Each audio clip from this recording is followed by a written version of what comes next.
আমরা এখন এসে পৌঁছে গেছি হচ্ছে এই যে দেখতে পাচ্ছ কৃষ্ণা কটেজ হোটেলের। এই হচ্ছে সুইমিং পুল একদম টপ ফ্লোরে।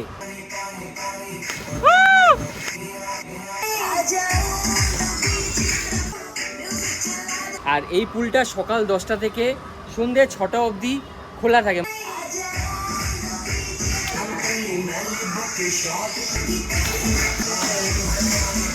আর এখানে কিন্তু সুইমিং পুলে নামার জন্য ড্রেস ভাড়া পাওয়া যায়। জামা প্যান্টের সেট 50 টাকা করে নিচ্ছে। চলো